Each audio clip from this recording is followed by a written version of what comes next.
Hello and welcome to this week's Granny's Garden and to my first ever garden tour.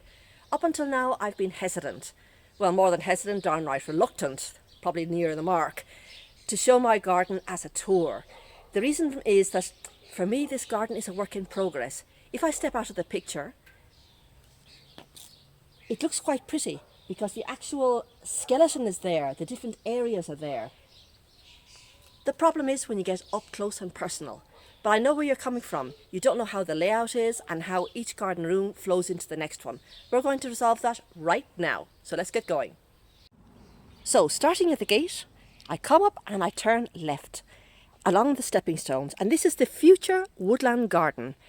And I say future because before I start in the Woodland Garden, I've got to do the main infrastructure first, and which is mainly get rid of this wretched, invasive English ivy. I hate invasive vines and this has got to go. Now, here at the beginning, I am getting shade because I've got a Prunus lusitana, which is the Portuguese Laurel. It is an evergreen tree all year round. It stays lush and green and then it gets berries that go from green to orange to red to black. So a lovely little tree giving lots and lots of shade, and I have been trialling out some plants. I've just got some heucheras here. I've got some Helleborus niger there. And I've got some geranium brookside here. And they seem to be doing okay, so I'll extend this later when I sort out the problem of shade or lack of shade. So let's go along the stepping stones into the little woodland garden. I have to duck down now underneath the branches. Whoops. This is the problem with this wretched ivy. 90% of all the weeding I do in this area is just pulling up the runners and the ivy. It is absolutely appalling. I spend my life on my hands and knees just pulling up runners. As you can see, it's encroaching quite far into the woodland garden, apart from extending all over the place. And unbelievably, underneath this, there is a granite wall up to about 4 foot, and it's got a chain link fence above. So very soon, like in the next week, I'm going to have to hack this back, find out where the actual stumps of the plants are, cut them back, put a stump killer on, untangle all of this. It's like history repeating itself, isn't it? And then I'm going to put panels up on top. So this is going to be a thing of the past. Once that is finished and the workmen have finished coming in to put the panels and trampling all of this section, then I can get on to the next phase, which is sorting out the problem of lack of shade. And I'm going to be planting here a sangokaku, which is a coral bark maple, an absolutely delightful Japanese maple, which is on the yellow side. It's neither belongs to the green categories or the purple categories. It is like a beautiful yellow colour, and when the leaves fall in autumn, you've got a beautiful coral pink bark. It's absolutely spectacular. Now, I haven't been able to plant here because I said, first of all, you've got to do infrastructure before you do any border. Important. Get the big things out of the way and then start on the structure of the border. What I have been doing is I've ripped out some old Abyssinia that was here, and I pulled out 2 of them completely and rejuvenated another one. Just pop over here for a minute. I rejuvenated this 10 days ago, and look at the amount of growth after just 10 days. And I have planted here an oak leaf hydrangea. It's very difficult to get hold of in this country, so I actually had to send away for it. And I've just propped it up because it is small, but it should do very well and should fill in this area around here, between the rose and the prunus. And then the Abyssinia will fill in this area here. And this area here is going to have the sangokaku. And once that's in place, then I should be able to concentrate on planting below things like bleeding heart, like the heucheras, like the helleborus, and loads of bulbs, like bluebells and typical woodland plants. So let's continue. We continue down little stepping stones and we come to the forsythia, which I pruned in a recent video after it flowered. And if I continue on, I reach the little archway where the fairy sits, and she is placed on a little bench, and she gets the early morning sun and the evening sun. Now at the moment she's in the shadow, but when she gets the sun it bounces off her. She's like a stainless steel structure, and the light actually radiated bounces off her. Absolutely delightful. So at the moment I've got 2 different types of climbing roses. On the left I've got Sorbet Fruité, and on the right I've got Edith Piaf. Edith Piaf, I'm not very happy with the way it's behaving in this garden. It's very, very straggly, very, very poor performer, so I'm going to get rid of that. Now, if you see at the background, there is a tree. This tree, like many of the trees in this garden, is also dead. It used to be mountain ash, and all that's left, see those few little leaves there? That's all that's left of it. That's the only part that's alive. So what I'm going to do is leave it. I'm not going to pull it down, and I am going to put up a climbing hydrangea. So as soon as they finish the fence part, which should be this autumn, I'm going to plant the climbing hydrangea and let it rip up that tree. And in a few years' time, that should be glorious. So I'm just going to hop behind the fairy now. This is the corner area behind the fairy. And I've just been trialling out some plants here. I want this to be a fern garden, but I couldn't get the irrigation right. It's taken me a long, long time to get the irrigation right. And I think I've got a spot on now. It remains nice and moist without getting saturated.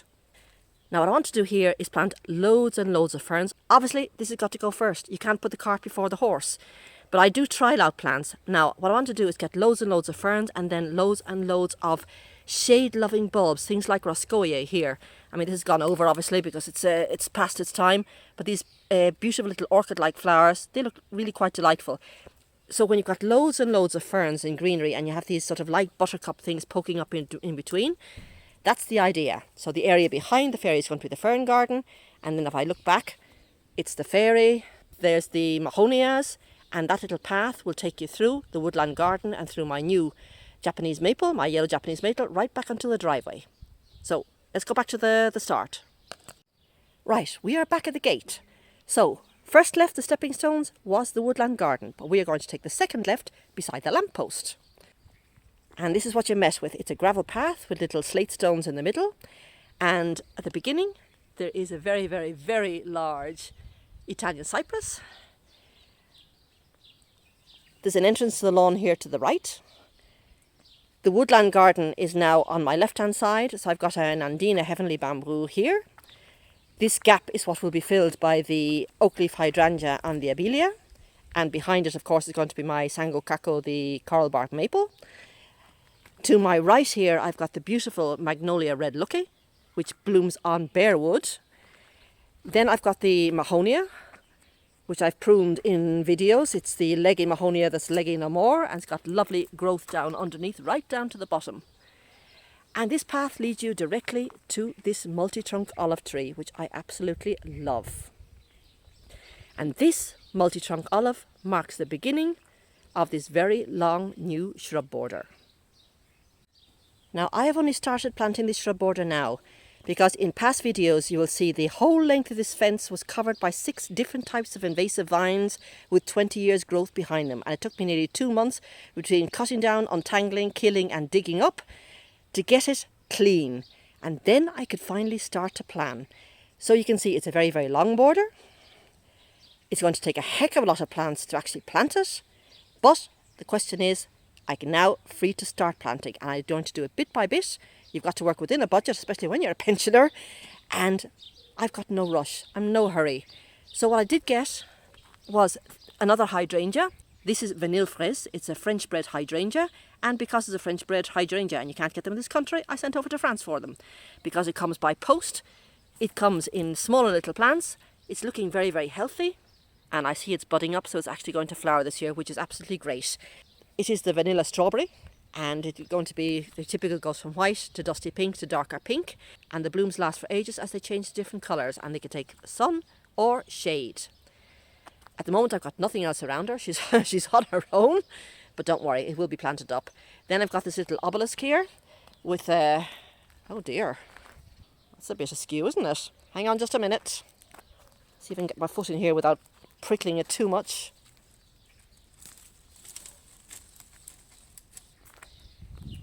That's better. Goodness me. Now beside the little obelisk, I've got the Ossothamnus, which is the rice flower. I love it. The blooms last for ages. I've just cut back. It was absolutely covered in blooms. I cut it back. This is all new growth, and I can see now new little flowers coming out. And it's called the rice flower because when it's in its bud stage, see if I can get up close here. When it's in its bud stage, it actually does look like little grains of rice in your hand. It's ever so sweet. Nice fluffy foliage. Nice feathery, I love it. Here at the back, I've got the rejuvenated Bivernanthinus, and we are barely at speaking terms. It spat in my eye. After I'd cut it back, it was doing fine. And I don't know if you might remember, but I had it planted here. I kept looking at the distance between the rice flower and the viburnum tinus, said, yeah, it doesn't have enough room. So I took the diva and relegated it to backstage, and it didn't like it at all. Talk about a hissy fit. The leaves fell off, it pouted, and I came up to it and sort of said, oh, for goodness sake, I've just said on camera last week that no matter how badly you treat this plant, it never dies. You can't do this on me. And eventually she came round and she's put out new growth, not only on the stems themselves, but also down below. Nice little plant. You're not letting your granny down. So there she is. As you can see, it is impossible to kill them.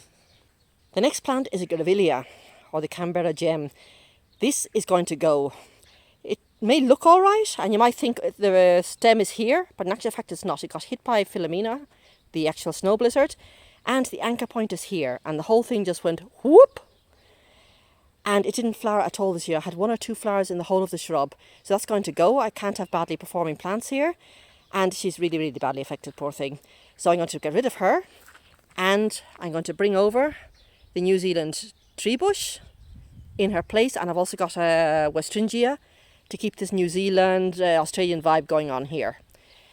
Now here in the centre, in the sun at the moment, is a Weigela Bristol Ruby. It was in clearance. It was a tiny little plant all broken, and the shape isn't brilliant, but at least it starts to grow. It's give the runt of a little try, a little helping hand, and she's doing okay, so I'm quite proud of her. Beside her is a viburnum tinus. This is the one I just shaped in the pruning video, and she's put on such a lot of growth.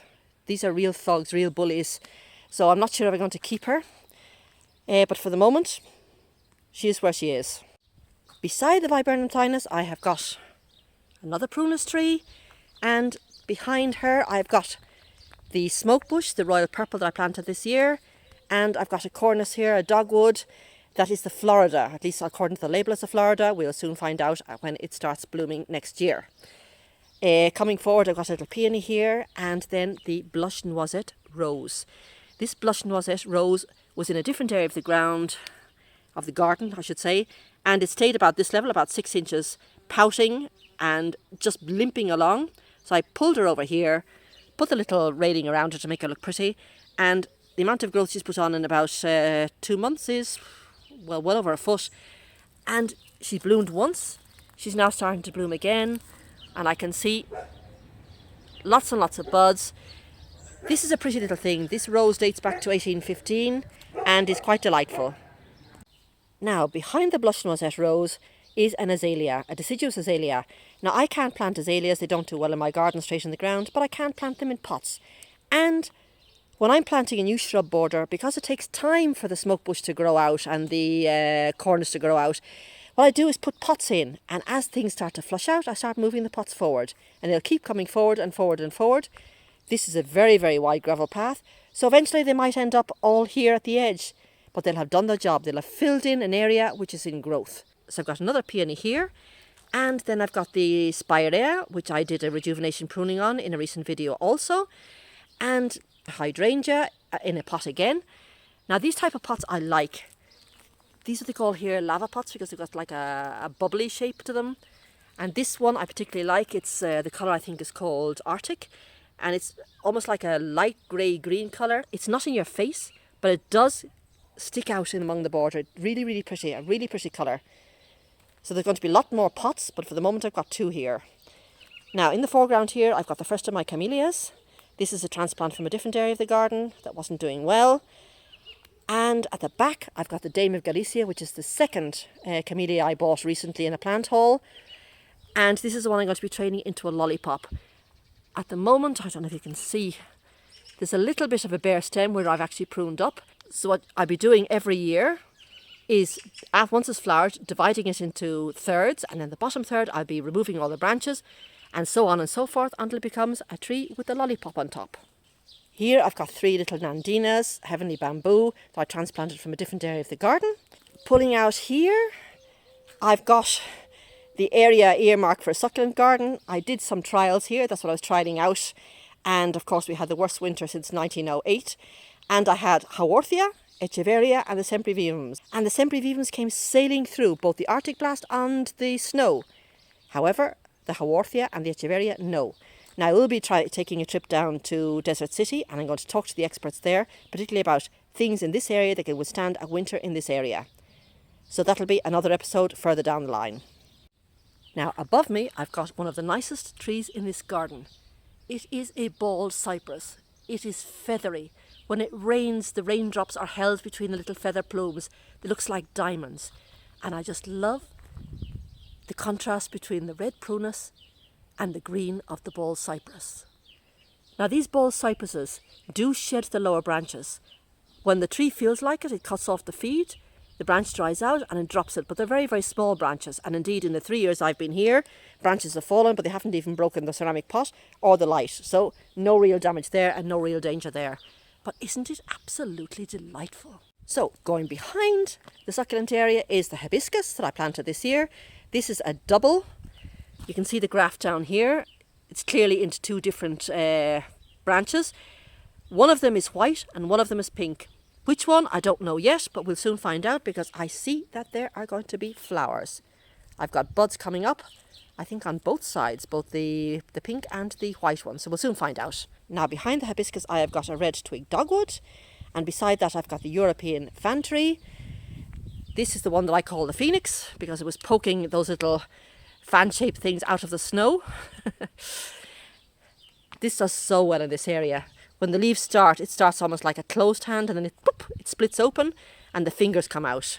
Again, I've got another peony here behind, and I've recently planted just a variegated hebe or veronica. And behind I've got just don't worry, it's not invasive vine. This is just a thornless blackberry because I'd make about maybe 3 or 4 bramble tarts throughout the year, and I've got sufficient with just one plant. It's in its first year actually, and you can see that it's got lots of blackberries there, sufficient on here for 2 or 3 tarts, and of course the new branches are coming up for next year. And when these fruiting ones are done, I'll just be cutting them back and leaving the new branches for next year's fruit.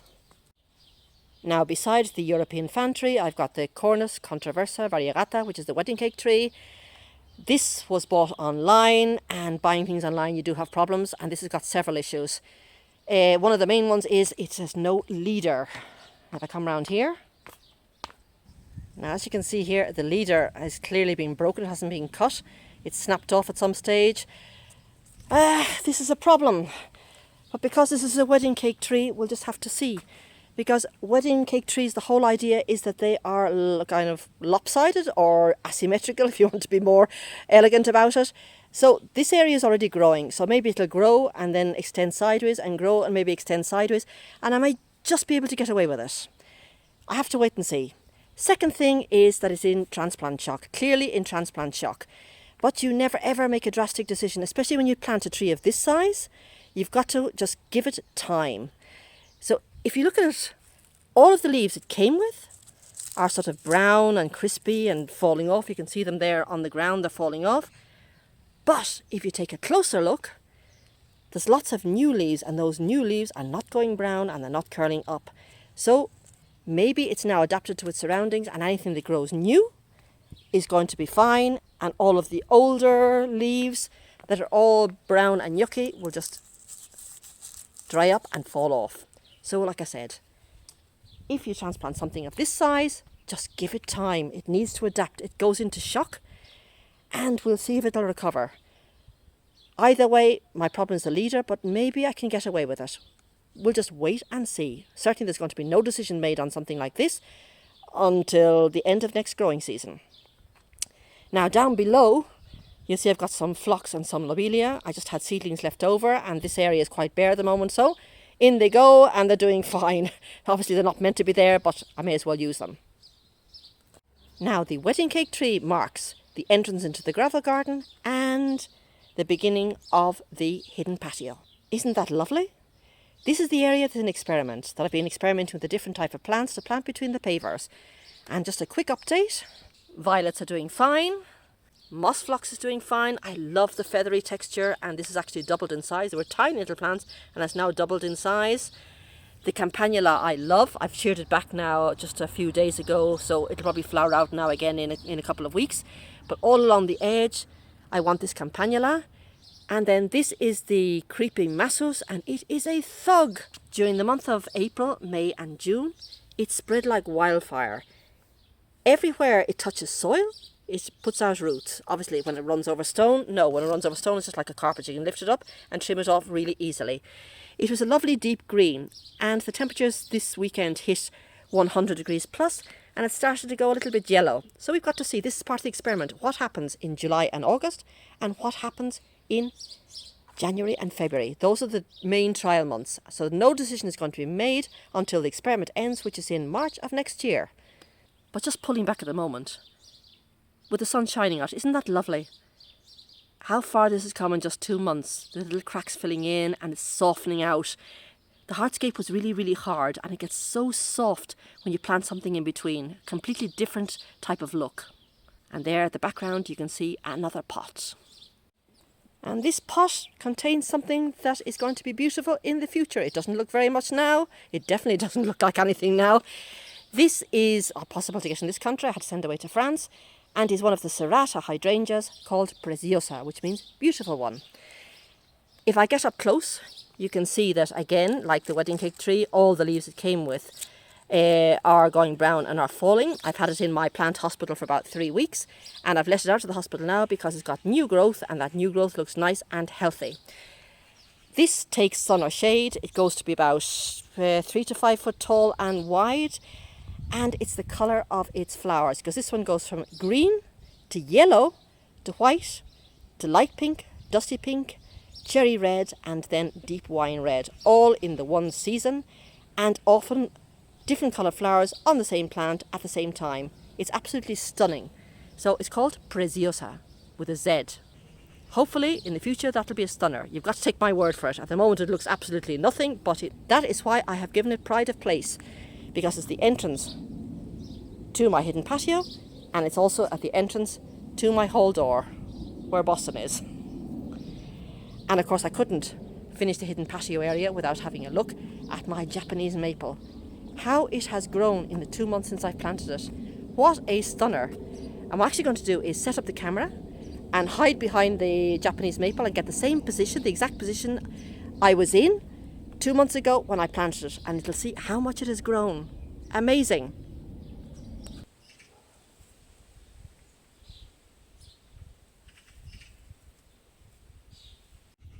Okay, so I'm behind the Japanese maple now. The wedding cake tree is on my left. This is all the hidden patio here. This is the front part of my house, flanked by 2 very large Italian cypresses and a second Prunus lusitana, or the Portuguese Laurel.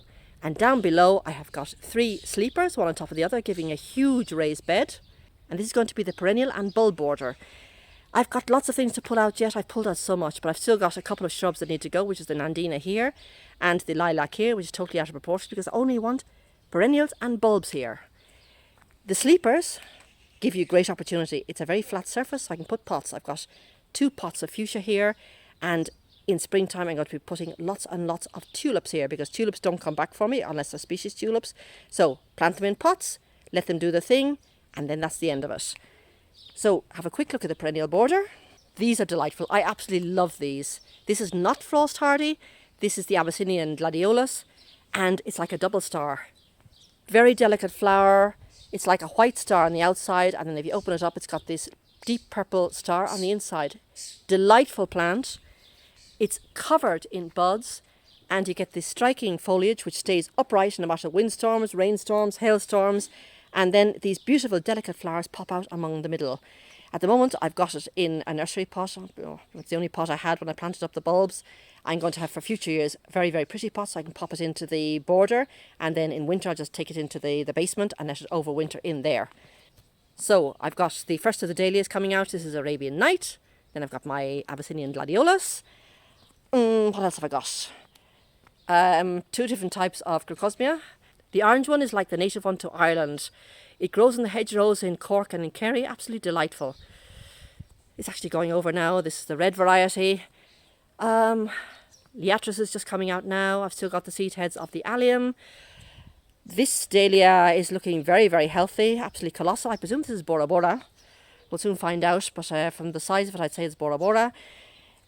I've got some daylilies down here that are now in their second year, are beginning to clump out.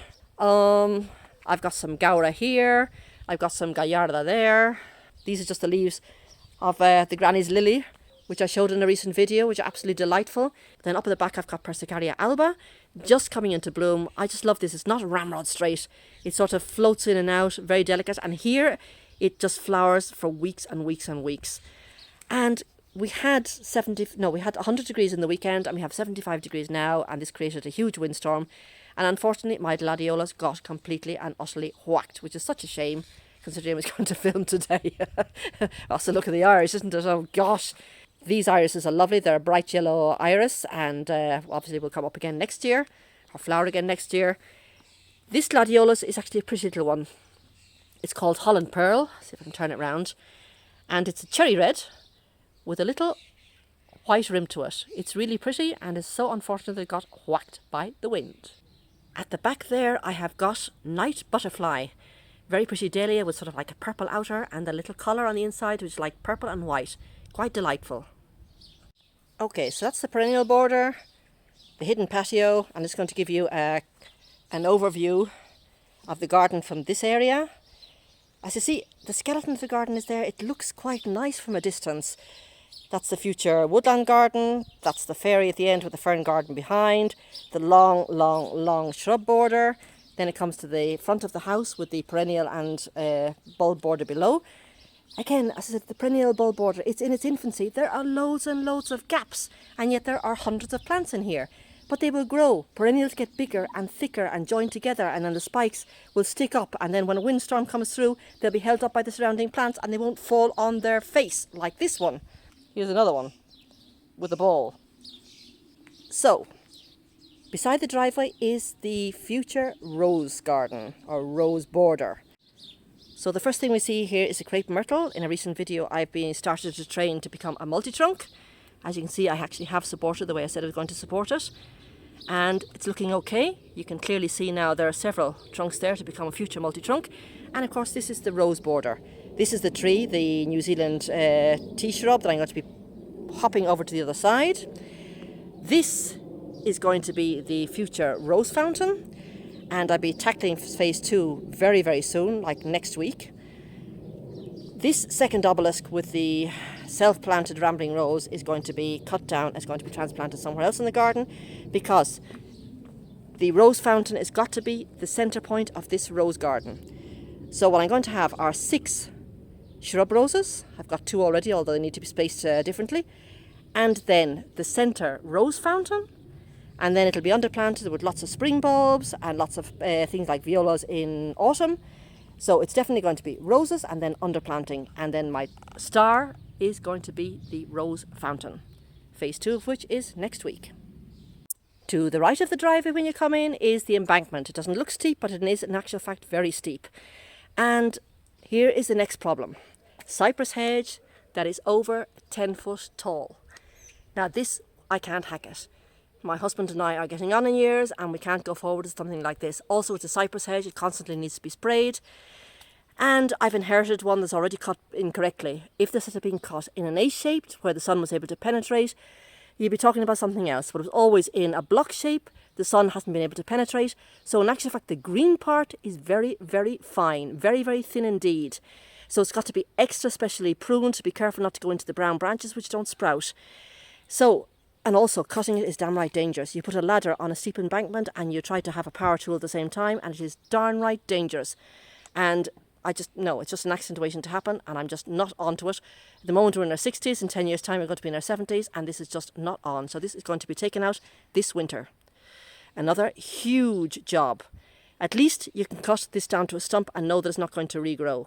If you cut a cypress hedge down, you can leave the stumps because they're not going to regrow, and then eventually they'll rot down and rot into the ground and the roots will rot with it. So that's okay.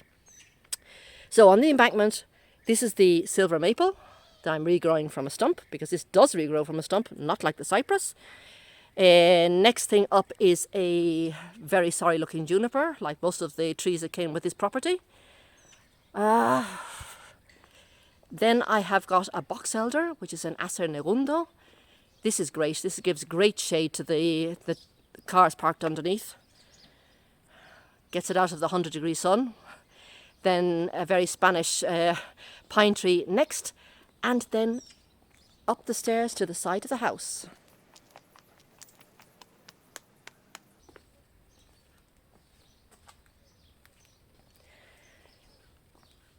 This is where my woodshed is. In winter it's obviously be packed up with about 4,000 kilos of wood for firewood. This is where I keep my lawnmower, just covered with a tarp. This is our fuel tank. It's again covered against rain and snow. And then of course I get to my fig tree, my magnificent fig tree. This has 2 crops a year. The brevas I already picked. I picked about 30 to 35 and I put a photo up on Instagram. They were absolutely delicious. And I said I'd come out 2 days later to pick the rest, and I was met with a raucous of hundreds of starlings fighting with each other over the fruit. And those wretched little things. Let's see if I can get one here. This is what they do. I put it here on the wall. They, with their beaks, they open it up and empty it out. They completely leave it empty from the inside out. They just leave the outer skin, which desiccates. Unbelievable. So the brevas are gone, and now I've got to wait until the next crop comes in, which are called the true figs. But the great thing is, by the time the true figs mature, the scarlings will have flown back to Africa. Yay! But at least I've been able to feed them up well and put on some body fat for that long migration back to Africa. I can console myself with that at least. Pulling round from the fig tree, I have got my chill out area, where I have my breakfast every single morning, lying like the Queen of Sheba on the chaise longue with my cup of tea beside me. And this beautiful dappled shade is coming from the silver birch. I've got a little group of silver birches here, and it's absolutely delightful. Usually my main centre here is on spring bulbs. They're mainly all daffodils. I do have a couple of rosemary plants because I'm right next to the kitchen here. I've got some dahlias and some crocosmia, and I've got some miniature roses, but mainly here is all daffodils. If I go down the steps, I've got my 2 little raised vegetable beds. This year I just haven't had time for anything at all. I always have just in summer a couple of basil because my husband loves homemade tomato soup, and I like mozzarella cheese with tomato and basil. So always 2 little basil plants there, and of course I always have chives. We use it in salads, and my daughter loves scrambled egg with chives. So here with the cover on it, we've got a ping pong table, and when we want to play, it's on wheels. You just wheel it out, set it up in this paved area here, and ping pong away. And up here I have got a linden tree. Nothing spectacular during the year. It does give great shade. I will say that it does give great shade, and you certainly need it here in Spain in the summer. But it is when it flowers. Any of you who've had a linden tree will know the scent. You can smell it from 200 yards away. It is glorious. Then coming into the gravel area, I have 2 urns planted with an Alberta spruce, and I've got 2 different types of trees. I've got a witch hazel here, and another multi-trunk witch hazel there, and a European hornbeam in the middle. And I've got my spirea that was rejuvenated last year, looking lovely. Now, this area was earmarked as a dry garden, but I've had to rethink it completely. The reason being, when I actually started to dig, this has got about 6 to 8 inches of gravel and no soil. And then when you finally get to something, instead of being soil, it's a thick membrane, one of the thickest landscape membranes I have ever seen. So again, I've got to rethink. You cannot plant directly here, because even if you cut through the membrane at the bottom, it's far too deep. And of course, if I wanted to plant things like agapanthus or any type of bulbs, you cannot plant bulbs with a membrane. You could cut a hole, plant the bulb, but then of course bulbs spread laterally every year, and it would spread laterally, it wouldn't be able to break through that membrane. So, complete rethink. So the idea I have is, instead of a dry garden, I'm going to create a pot garden, a gravel pot garden. And I want to fill it with terracotta pots, like groups of terracotta pots, but I also want to incorporate some Spanish ceramic pots. And I want to incorporate, I'm thinking of 3 different types of pots. One will be the coastal, the Mediterranean ceramic, which are like the blues and the greens, representing the coastal area of Spain. The second will represent Andalusia, which is like Sevilla, Cordoba, Malaga. And these pots are typically white with blue flowers. It's mainly either white or blue. And then a third set would be the Talavera. Now I know in the US particularly you are familiar with Talavera. You call it Talavera poblado or simplemente Talavera.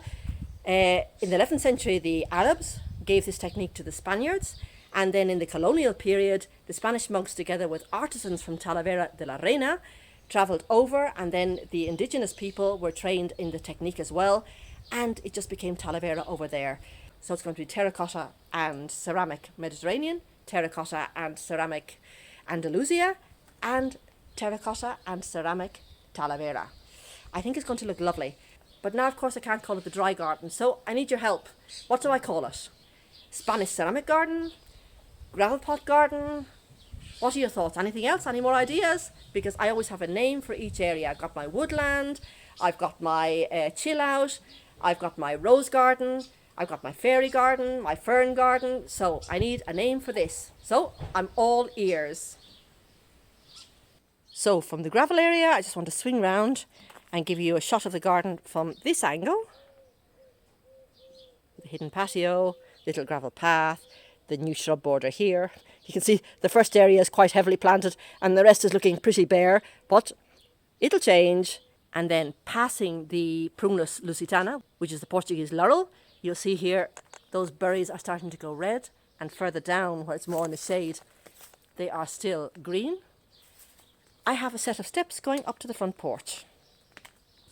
This porch faces north, thanks be to goodness, in a Spanish summer. So around the edge of the porch I've just got some containers. On either side I've got the more rounded containers. I've got 2 Aucuba japonicas, one on each side, and then the rest are just filled with plants. This is the Bertini, the Begonia Bertini. This will get bigger and start cascading over the edge. They're just starting. Then over here I've got the double begonia white with the dark foliage, and I've got a dark foliage canna as well here. This has been flowering for weeks and weeks and weeks, and it just keeps coming. A flower stalk has just fallen off yesterday, and now there is the new flower coming up. And again, if I pop down here below, you can see more growth coming from below. A lot of bang for your buck, canna lilies. I love them a lot. And I've just got some petunias here. I was experimenting. I love the colour this year between the tangerine and the pale yellow with the green throat. I love the combination. And then over here, of course, I've got my pelargonians, which is the Judith and the raspberry ripple, coming on very well and filling in very nicely. And if I swing around beside the door, this is the Iconia upright fire, the begonia, and this really has filled in. The dark foliage, and what a stunning bright orange. And I don't have to worry about watering it because it literally boxes my ear every time I walk in the door. So it gets well watered. I just stick my finger in like that as I come in and out the door.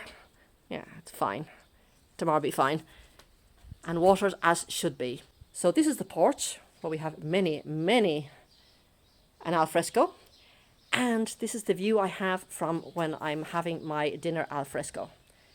Well, I hope you've enjoyed this video, my first ever garden tour. Hopefully there'll be more in the future. And as you can see, I've got my work cut out for me. I've got the big heavy work. I've got to remove the cypress hedge. I've got to remove the ivy hedge. And then I can get down to actually doing things. As you can see, there's lots and lots of projects in the pipeline. I've got my gravel garden, or my whatever you're going to call it garden. The fern garden, the woodland garden. I've got to continue with the new shrub garden. So lots and lots of things going on both this year and next year. So I hope you're going to join me on that journey and not leave me on my own. For the moment, from me, it's thank you so much for joining me, and I'll see you here next week in Granny's garden. Bye now.